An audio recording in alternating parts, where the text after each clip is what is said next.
This week in the field, keeping the weather in mind when choosing a shooting location.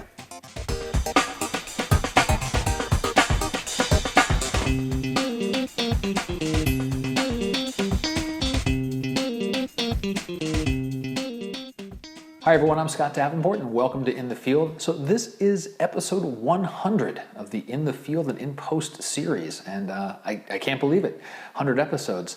I have a favor to ask. For those of you that have been watching these videos for a while, I'd like you to let me know if the format's working for you, if you'd like to see some changes. Are there things that I'm not talking about enough?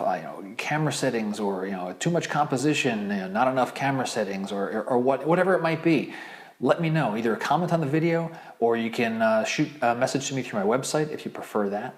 I'd love to get your feedback so that the show can evolve and still be meaningful and relevant, and not just become too rote or too dry. So for this week, I'm talking about the weather. That sounds very cliche and boring, but for landscape photography, the weather is really important for our images. And I went to shoot at the Scripps Pier, which is an icon in San Diego, and I chose that location on this particular day very purposely. And I mentioned this in the footage from the shoot, so let's just go and take a look at this quickly on the maps, see some footage, and I'll come back and talk a little bit more about weather and choices and things like that. Here's San Diego downtown, and the Scripps Pier is north of La Jolla. This stretch of beach right in this area here. Let me switch over to the satellite view. And there we go. Here's our pier.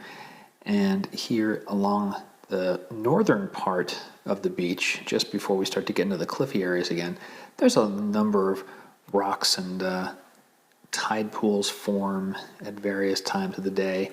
And on this evening, the sun was setting to the southwest, so that would be on this side of the pier here, and I was spending my time along the northern part of the shore.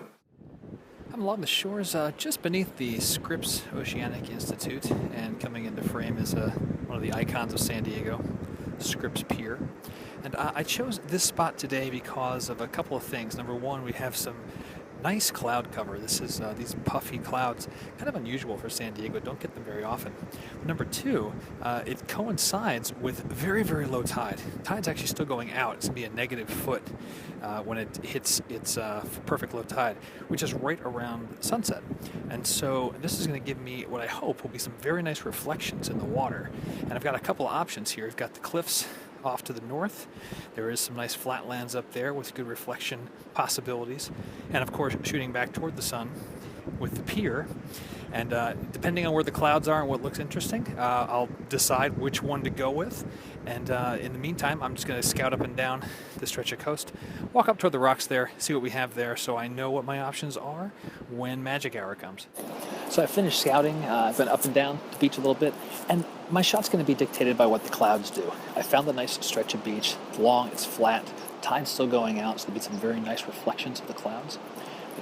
Where I decide ultimately to set up is going to be what cloud patterns are in the sky when the sunset starts to go down to get the most color above and below the horizon. About 30 minutes from sunset, I'm going to set up trying to use this rock you see at camera left as a foreground element. This is going to get blown out pretty darn quickly, but there's a beautiful reflection of the sky in the sand there. The pier's in the background. And if I frame this up about, the sun will be somewhere around there in the frame, maybe the left third. And as far as the horizon line, I'm going to play it by ear as the clouds shift and decide if I'm going to go dead center and get symmetry of the reflection, or amplify the reflection itself, or I should say emphasize the reflection itself by tilting downward. As I predicted, based on the clouds, I've changed up a little bit and moved just maybe 10 feet to my right, which would be the north. And using this rock as my foreground, kind of pointing off to the pier, and that's going to allow me to get a lot of the reflections that are in this nice glassy area of sand into the shot. So I fine-tuned my composition. I am ready to go. And as soon as I said I was ready to go, the clouds changed again, and I changed my composition. I was following the clouds that whole time, letting nature tell me where the best photo was going to be. And in the end, I think my favorite reflections were not with the pier in the shot, or maybe just a little tiny bit of it, depending on how wide that wide angle can grab.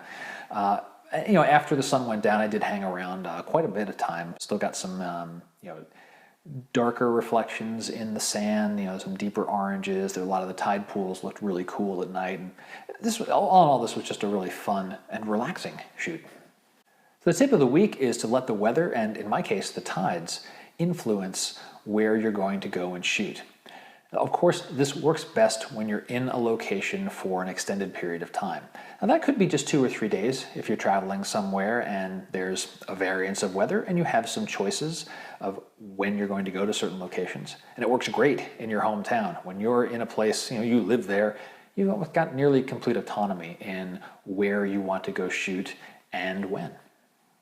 That is it for this week in the field. Hope you've enjoyed it. If you did, let me know. Shoot me a comment, +1s, likes, contact me through my website. Love hearing from folks, love getting questions, anything photographic. If I don't know the answer, I will be upfront and let you know I don't know the answer. I'm not going to try to give you a snow job on I know everything about photography, because I don't think anybody does. We're all constantly learning.